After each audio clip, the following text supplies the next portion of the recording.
And hello, audience. That's what we're going to do. Karina, my favorite person in GRC, and I have dubbed the world's most listenable person in GRC, and I are going to have a special audit Tuesday today, which we encourage a discussion and questions. It's on Defia, right? Defia. Today we're talking about, otherwise known as CASB 53, the transparency, and I had to do a bunch of research on this, Transparency in Frontier Artificial Intelligence Act, Defia. And it is big because of the fighting, and I will go into that went into getting this thing passed. And more importantly, is what I've been reading is what it foretells for the future. Okay? So, as is stated, myself, Garrett Grajek, CEO YouAttest, but more importantly, the most listenable voice in GRC. Karina, say hello to your audience. Thank you everyone for joining. I'm Karlina Klever, founder of Klever Compliance. We do tool agnostic GRC best practice principles, bring everybody back down to those basics. We do compliance management as a service, amongst other things like vendor management. Our favorite these days is tool lard, and we're also on another project digging into NIS2, which is another very interesting regulation in the European Union. So thank you for having me. Love talking about this stuff. Yeah, so you follow and track the protocols on both sides. I mean, the frameworks on both sides of the ocean, right? 100%. And you took my first question and introduce yourself. So, world, hey, we're both out of both out of Southern California. Karina's up in LA. I'm down here in scenic Orange County. We got rain today. We're all happy. Okay, so let's talk first before we get into anything subjective about Tafaya. And thanks for trying to say it, Karina, because I was like, I'm not even going to try, but we'll call it Tafaya for this. First of all, what is it? And we're going to talk about what is it, what it's not, what led up to it, and conjecture what is next. Okay? So let's start. Tafaya is California's law that just passed requiring safety, and the key word is transparency. Okay? For developers of advanced frontier AI models. And as with most things, like, YouAttest, station actually has a legal definition. In frontier model, they're defining it as 10 to the 26 floating point or integer operations. So these are huge models. These are the big models. Okay, so it was proposed, and what's really relevant, it's a subset of a law that was trying to get passed before called CA Bill SB 1047. And if you want, look up that one and then do a comparison. We'll talk about it, okay? Now, it was proposed by a state senator out of San Fran, okay? And it did, and I've researched this, did have input from the people affected. And, who's affected by 10 by 26 flops model, Meta, Google, OpenAI. They conferred, they discussed, they put their input, they didn't all agree, okay? Okay, it was pushed by no uncertain terms by California's legislators because California, in the powers to be in California, we don't get political on this show, feels that the federal government was not being proactive on AI regulation. Okay, that's clear and stated. That's stated what their mandates were. The purpose is to keep enhanced trust in AI. And they feel the mechanism to do this is mandate developers. And that's what we'll talk about. There's mandates on developers. And do stuff that is in other organizations. Report critical incidents in 15 days. Okay? And assess catastrophic risk. And something that there was little battles on, but it went through, provide whistleblower protections. Okay? So this, I mean, you read stuff like this, you're like, okay, well, God, that can get litigious. I personally think, we'll talk about it, I think that some of these acts in this could be. Now, right now, and this is what's really important for everyone to know out there, the compromise and the signed bill only affects companies with over $500 billion in assets, right? And 10 to 26 flops. These are huge models, okay? It will impact AI researchers. It will impact the public because of what we're saying around it. And there is going to be additional governing bodies and input bodies built around it. That's what's in the bill. Now, I've read a bunch about it. It's like, okay, not everything's funded or whatever, but there is supposed to be AI research and AI committees for the California around this.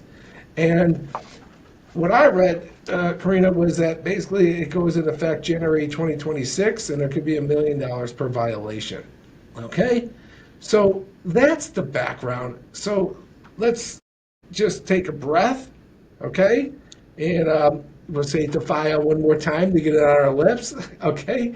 And Karina, you are the go-to, GRC expert in my mind. Was a law like this expected, and were you taking it back, or were you following this? Was this out of nowhere? What's your thoughts about this? So I think I'm going to first look out for my fellow GRC practitioners and kind of, throw a heartstring out to them because they're going to have yet another thing to track, right? So we have some AI governance guidance out there. We have the EU AI Act, we have ISO 42001, we have NIST that's come out with a AI kind of governance framework. What I worry about is there's now going to be almost yet another or yet a different set of standards or things to look out for this very specifically myopic scope of companies that have to be doing business in California. So the target is obviously the very large companies in Silicon Valley, right, who are, touting and using AI at great lengths and really integrating capabilities into their everyday operations. But as GRC practitioners, even as auditors, there now has to be yet another consideration to be made for making sure that the requirements in this act are now also integrated into normalized operations. One of the things that I found very interesting, the removal provisions from the prior SB 1047 Right. was the requirement of that external auditor to come in, which is present in most companies, right? In most regulations and frameworks, you have to hire someone external to kind of check you. I mean, you have to have an external pen test. Normal, right? You want to go get a SOC 2. You want to go get PCI if you have a high enough volume of credit card transactions. I mean, it's normal. Your CMMC, you want to go get somebody from the magical list to come in and say, "Yep, I put my signature on the line. You are certified to 800 171." So the normal function of bringing a third party auditor in, the fact that it was removed is just weird to me. Like, why would that even be? Even ISO 42001, you have to hire an external auditor to come in and say, yeah, I can certify that they're doing AI governance the right way. So hence I give them an ISO 42001 certification. It just seemed a little strange. That was a really long answer to your short question, No, Garrett. no, I definitely, and it's really important that we all understand, and laws are no different than what I understand better as software, is everything starts from somewhere, right? And there was a much more robust regulation that was proposed by the same legislator, it called 1047, and it did have things like the kill switch shutdown, right? Yeah. You want to talk a little about what that was? So, so this is kind of where I see the conflict, right? So on one hand, you have this whistleblower protection for internal employees only, which now, if I'm an employee and I'm working on an AI system and I'm a developer, and I see, because if you don't I guess what I'm struggling with in my head is if there's something wrong with the AI product or the service, how do I shut it off and how can I ever complain? And What's that weird was in is this, 1047, and that's not in SB right? 53. So, and then So the what's next weird one, is yeah, exactly. So how do I even complain about it? So right. supposedly I have whistleblower protection, but even that kind of has conflicts, right? Because I have to almost be internal, which there could be retaliate. Why can I not say this word right now? Retaliatory activities, right? And we'll go through these, and then I'll give it some opinions on stuff. But and then, of course, they removed the third-party independent audit off of it. So that's pretty big. What was also was removed was pre-deployment approval, rigid tested certification. So hey, a little more oversight on it, et cetera. So, I'll let you comment on that. Well, yeah. So, I mean, and this is, I think, where that AI framework starts coming in, right? Where you have to kind of show what are you using as your development. Yeah, and the 1047 had literally not only civil penalties, which SB 53 that passed that have, but it also had criminal penalties on Yeah, it or so. So yeah. I don't know if that'll ever come back. Okay, I think though the biggest one was. I think what you accurately state as you started this was, basically third party external, but also scope and who's covered. So that was the big change. Whereas the initial versions of 1047 said basically anyone doing business in California, developing and using models was under jurisdiction. And now this they put it, over 500 million. So this is completely different. And the teraflop ones, which really surprised me, no one has 1026 flops yet. So they're saying, okay, we'll give you some time to prep and all that. I really, and there's one more, and then we'll jump into some subjective about it. And mandatory disclosures of sensitive issues. Said earlier drafts demanded more detailed disclosures about how exactly you're testing, not checkboxing. What's your security design, and the full model internals, and that's not required in SB 53. Though some documentation around what you're doing, et cetera, is required. So yes, but before we go off of that, I think it was worth going into, and that's what I felt was go into what was originally proposed, because you've seen it and you've been following this industry, this specific industry, long as. Don't you think, in many ways, it was CASB 53 was like, all right, we'll get something on the books and then we'll add to it. Did you get that feeling? It's kind of the difference between show your work and just give me the answer. Right? It's almost like the difference between I'm gonna try to look at your logic and make sure that you're adhering to best practices, that you're trying to follow governance versus just okay. You've already gotten to the answer. I can kind of do one of these for maybe how you got there. But as long as when you're there, you better follow the rules, right? It's just a bit of a difference. I have to, the way you explain that, it kind of equates it to me like the way SOX 404B, right? Where it says you checkboxed it, and the most classic case of mine was SolarWinds, right? You said you did this. You said you did two-factor. You said you did two-factor. You said you did SDLC, and you said you principal at least privilege. And then when a breach occurred, they said, "Great, show us that documentation." But most insurance companies work that way right now. Your cyber Interesting. insurance companies, they send you a questionnaire and you fill out, yeah, I do this, yeah, I do this, yeah, I do this, yeah, I do this. But what's that workflow usually? The agent sends it to the person at the company making the inquiry. That person turns around and hands it to the technician, and the instructions are you better make sure all of these say yes. That person marks everything yes, goes back to the agent, they issue a policy. But when push comes to shove, a lot of times the controls aren't there that they said they were. And it's the same checkbox compliance problem, right? It's kind of just give me the answers, and then if you can't show me your work after push comes to shove, it's not it. I'm not going to pay your policy. So let's go into what, yeah, there's points of what it actually is. One, it does require a transparency report. You want to tell the audience what the transparency report is?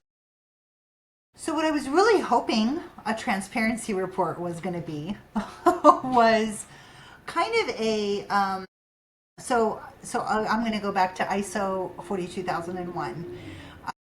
So ISO 9001 used globally for many QMS systems, right?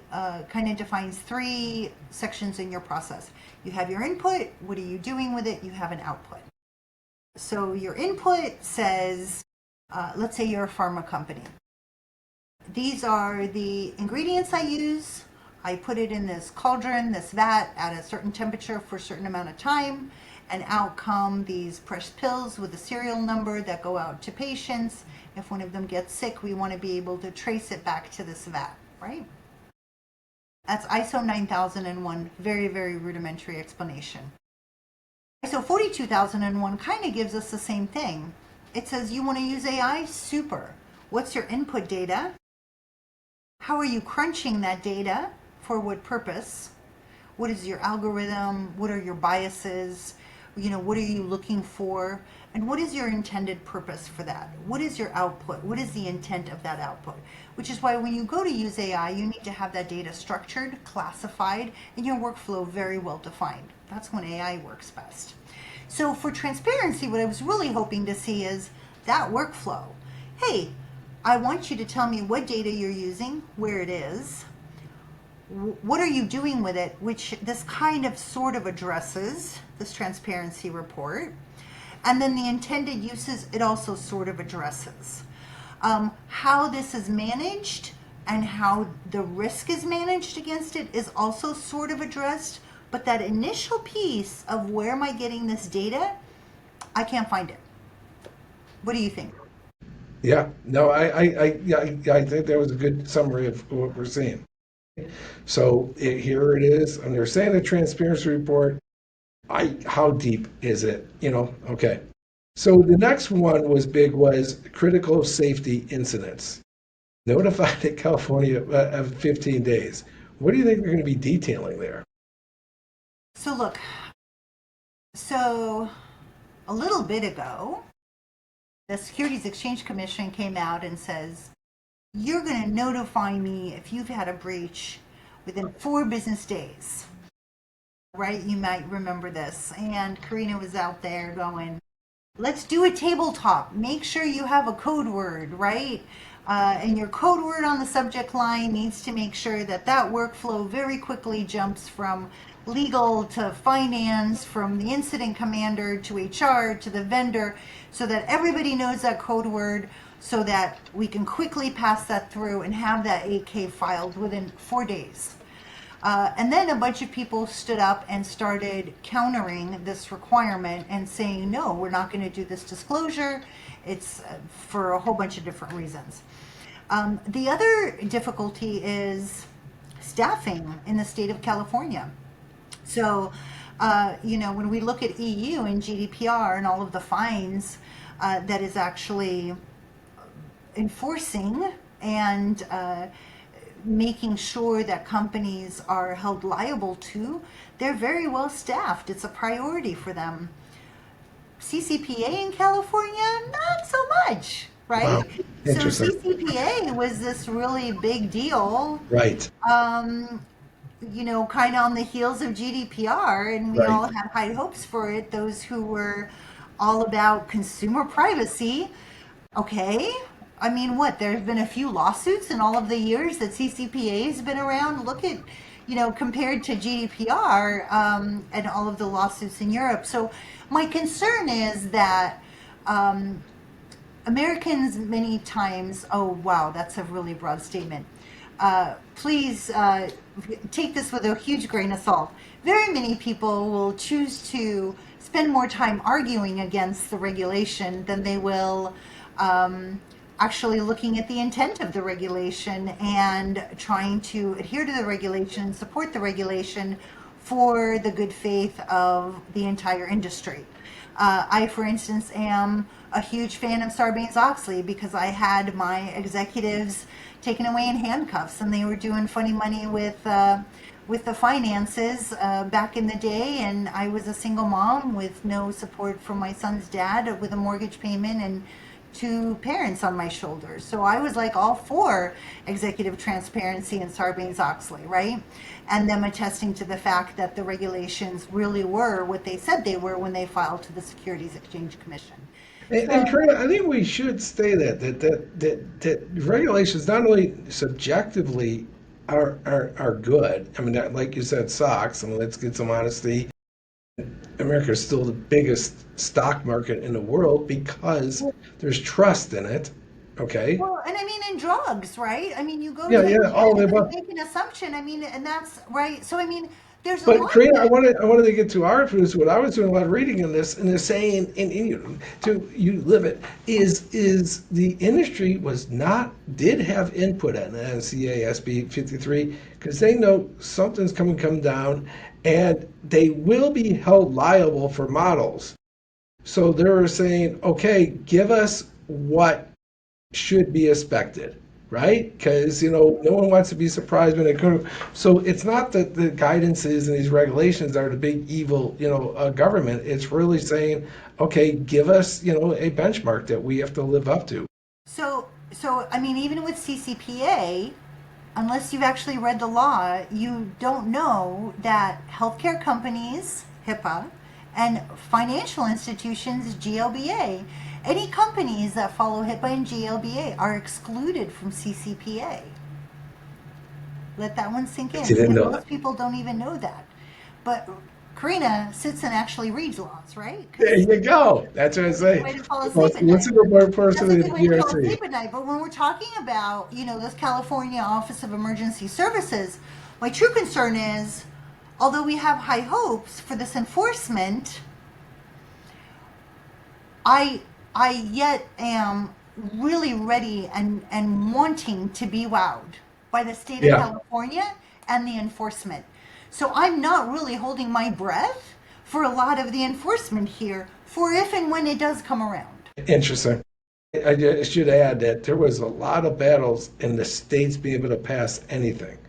Because the administration did ask, and not getting political, it did ask that the states put a moratorium on any AI regulation for 10 years. And that wasn't followed. And, this was passed, there's some passed in Colorado and somewhere else as well. Okay, let's get back to SB 53. There is something, once again, on whistleblowers, I guess, protection for violations, et cetera. You want to talk a little about what those usually mean in the enterprise? So, okay, so let's talk about whistleblowers kind of in general. And I'm going to again use the Sarbanes-Oxley requirement, the SEC requirement for the 4-day breach notification. Many of our larger companies are very slow to churn.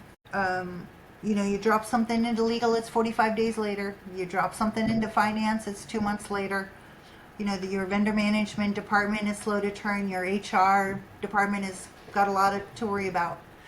And so what we saw happening when the 4-day requirement came about, which is where a lot of these tabletops came up, was that incident responder receiving that event, doing that incident investigation, understanding the full impact of how massive the occurrence was that they were trying to mitigate and contain, knew full well that down the end of that entire chain, no way ever would there be a report in 4 days to the Securities Exchange Commission.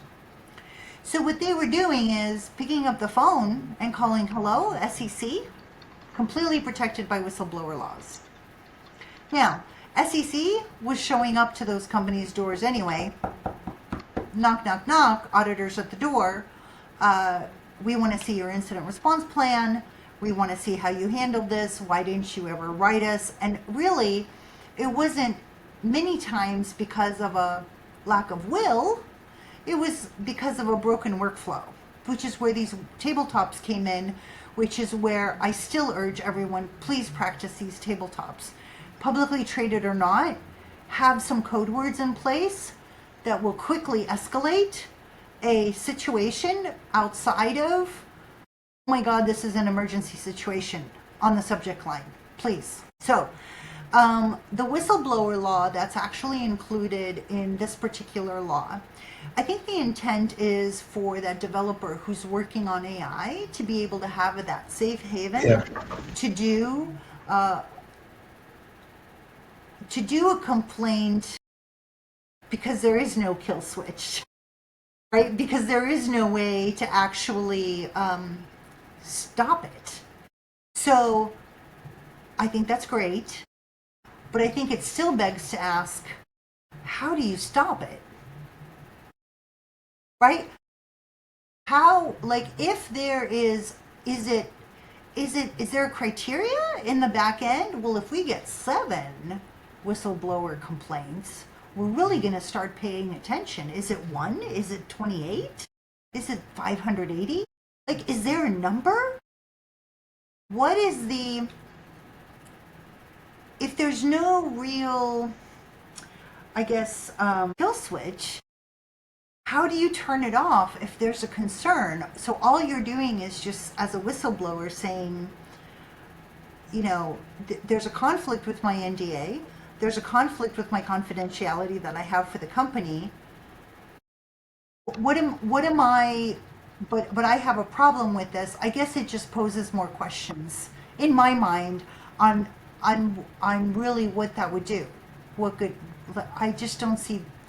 I don't know. I just don't. Yeah, the way I read it is it was leaned towards fines, if you know, and court procedure and that type of stuff. It wasn't, and one thing I know about you, Karina, you don't see governance as to be just an act of, filing reports and, checkboxing. You see governance as making the systems better and more reliable and more to what they're supposed to do, which is how, by the way, ISAC defines governance. Governance is meeting the objectives of the task. It doesn't even say compliance in the definition of governance in the ISAC, CISM or CGIT, which we did a review on. So in true governance, I can see what you were saying. Is this really a governance law? It's a transparency law because it says a document and it says if you violated, we could find you.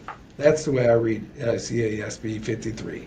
And so, because there aren't any companies that fall under this law today, I mean, Well, I think, okay, and there's a question in the chat that it's asking is how is this going to bode for compliance in 2026?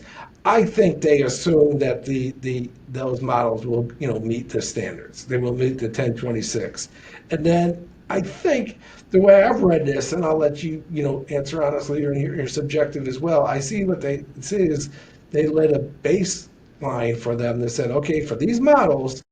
Not, transparency means documentation of your practices and procedures. And what YouAttest does, we do, who has access to the data, who has access to the algorithms, who has access to the application, all that. They want that documented. So I look at it as a many ways, a V1 for answering the question and I think, and my own question, I see it as a V1 towards AI governance. Do you see it differently, Karina? I I wish there was a reference to an existing AI governance. Oh, that's right. That was a good point you made. Yeah, please extrapolate. Go for it. So I think the transparency or some reference in this law should have said, go pick one of these 3 as you build your AI solution. And please itemize the 3. Go for it. This is good. Okay. ISO 42001, NIST RMFAI, and EU AI Act are really the 3 accepted, recognized, relied upon frameworks. Now, to our frameworks, NIST and ISO are frameworks. One is a regulation. The EU AI Act is a regulation that is a law in Europe, right? So out of those three, And I have to say the EU AI Act very much in the way you tend to think, because I know you always say, guys, classify your data. But the EU AI Act says classify your algorithm. Tell us what it is. You have to document what it is. So, and I think that's also kind of a legal thing because they say, you said it was this, and it's doing this. so here's the issue. Look, I'm listening. so we all have something called affinity bias as humans. So, affinity bias is, for instance, most of my staff were all single moms because I was one. I Okay. know that single moms are resilient, multitaskers, they need the job, they need the insurance, they are super resilient, they'll work really, really hard. I know that about them because I was that way. I know that the person who probably goes and plays basketball has an affinity to someone who they share time with on the basketball court. They get along, they have a common language. It's not because somebody else is a bad person, it's because they just get along. There's kindred there. There's a familiarity and a similarity. And we all have affinities, which is why, for instance, when we do the GRC room with Mike, we're always looking for different types of people with different representation by design, because that particular person may have an affinity with someone in their group that I may never reach, right? If Garrett, you ride bikes a lot. If you belong to a group of bicycle riders, you guys share an affinity. There may be a decision point in a business where you'll turn to your colleague on a bicycle and say, hey, what do you think of this? And really trust that person's opinion because you have that affinity bias with them. It doesn't make anyone a bad person or a good person. Because of this affinity bias, what's happened is our AI data is representative of this affinity. This is what we call bias in AI. And so what happens and why it's very, very important to disclose your input data is because that affinity bias is actually reflective in a lot of these calculations that we're seeing in AI. Add on top of that, AI is a yes man. It'll just agree with just about anything, right? So I always see those things. We got it to say this, and like, give me 8 prompts. I can get any model to say anything. Yes. absolutely, absolutely.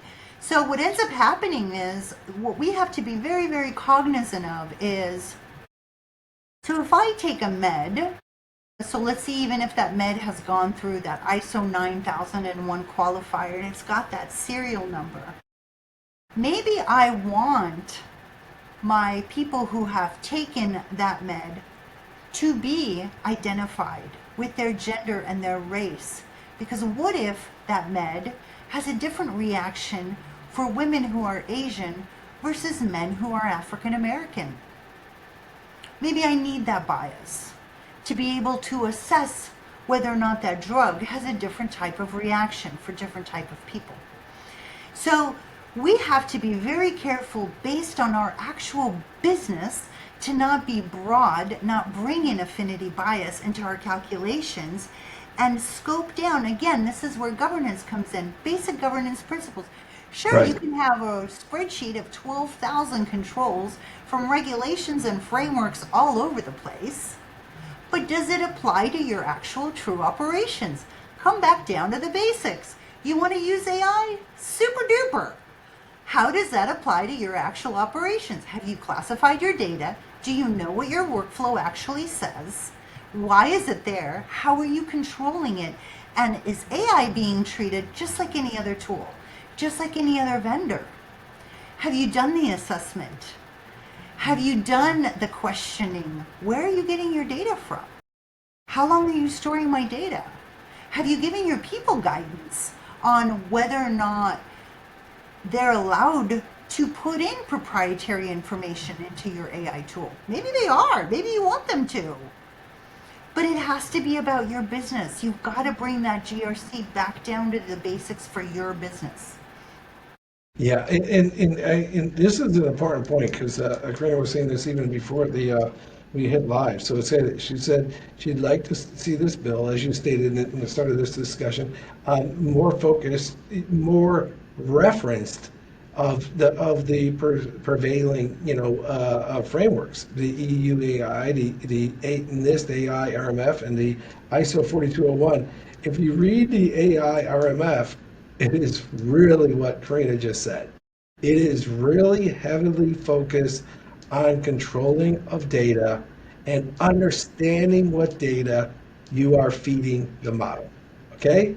So whereas I would agree after and especially after hearing you and seeing so this is about transparency of what you've done it, but it's not regulatory on controlling the AI and controlling the data. And even the transparency in this law does not include that input data, Wow. Okay. That's right? And that's what's really yeah, weird to me. yeah. So transparency, okay, cool, but transparency includes all those three pieces. What am I putting in? What am I doing in with it? And what's coming out? Yeah. So it's Yeah. got the And middle then part, and it's yeah, got the end part, but it doesn't have that input. yeah. Interesting. Interesting. Because yes, yes.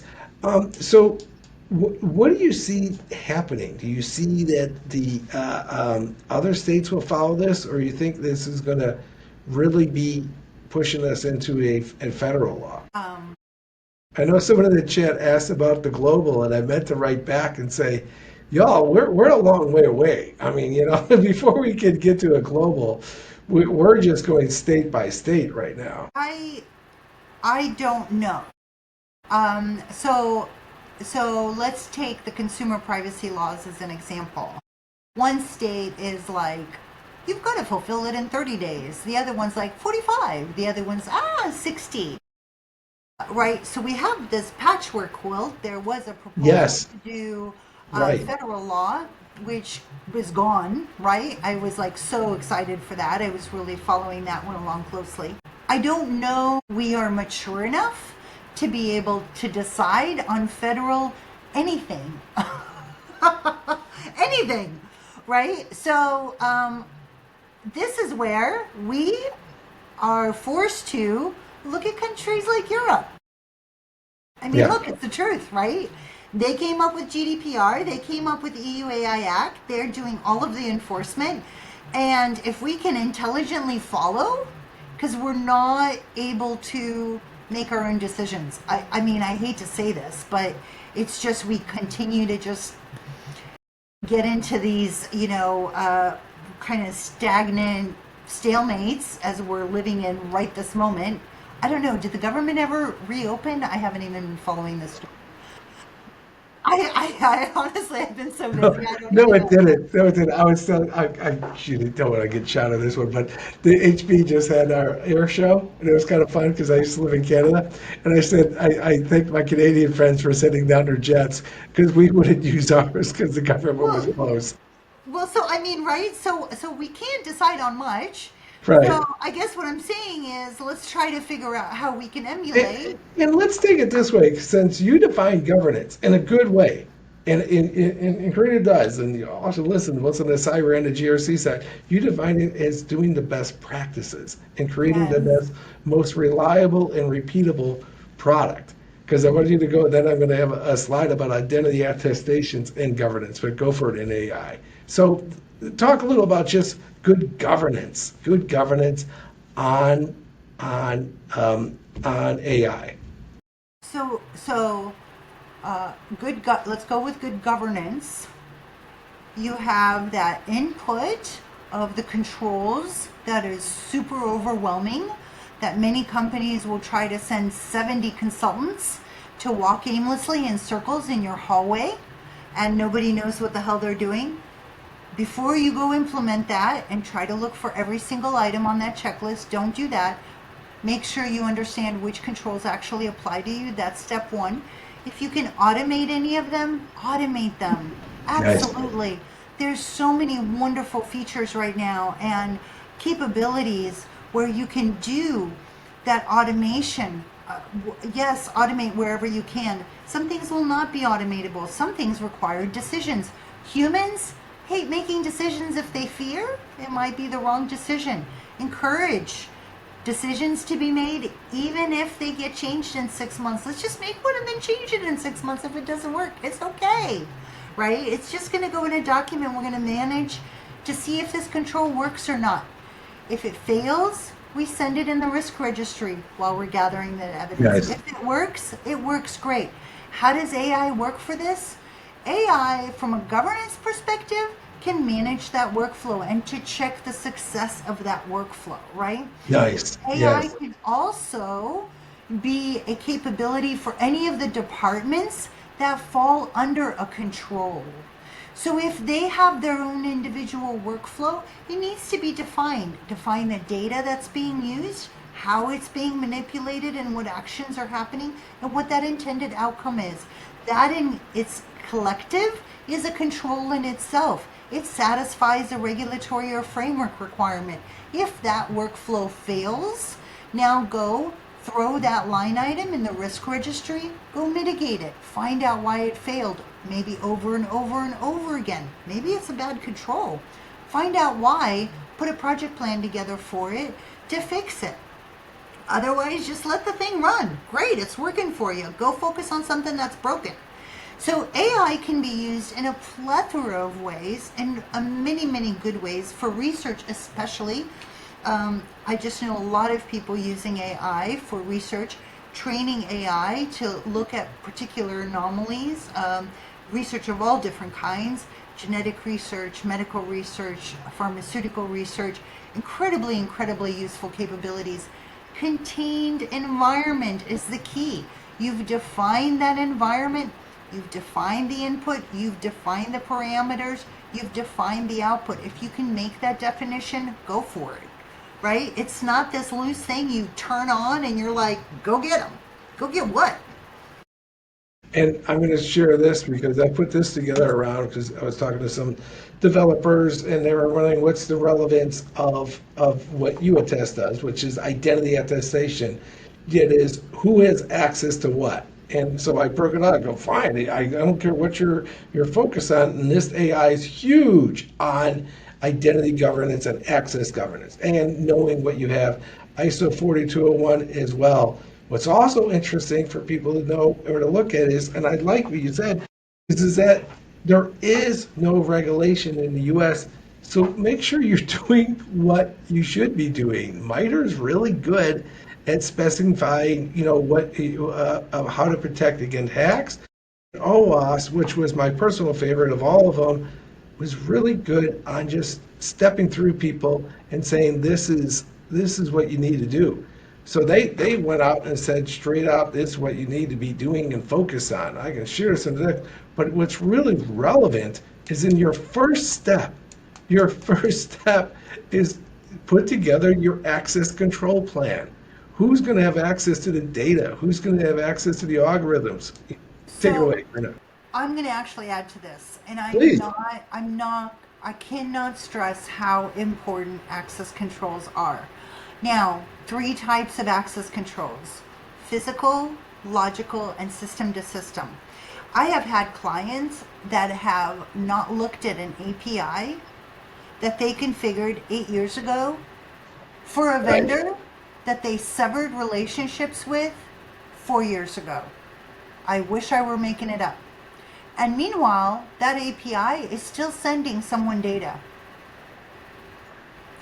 Okay, complete embarrassment, completely not allowed. Logical access control starts with HR. Please don't forget this. HR has a role of titles. They have a concept called job families. Job families fit into a pyramid. The highest pyramid, your C-levels, you have the fewest positions of those. The bottom band, the widest, you have the broadest number of positions of those. Categorize by your grouping of titles per department who needs least amount of access to what system along that band. Least amount of access. Least. And then from there, grant that access only. Anything above that least access, ask for an approval. Now you have that additional approval requirement for elevated privileges. Non-employee workers, contractors, vendors, temp staff, whoever else. Non-employee workers are the biggest threat to logical access controls because they bypass HR altogether. And actually, I do know that YouAttest has a great solution for this. Yeah. They completely bypass HR because they bypass those triggers, those on and off and those change triggers, right? Onboarding, offboarding, change of role triggers. So make sure that as far as access controls, now your AI tool has access, that's that system to system access along with that API, right?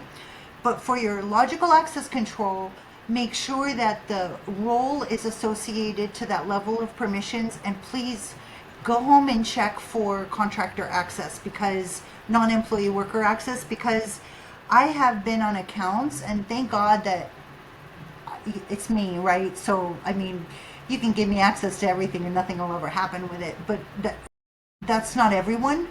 And I have been on accounts where I'll just out of curiosity months later try to log into their systems well after I'm done with that engagement, and I still have full access to everything.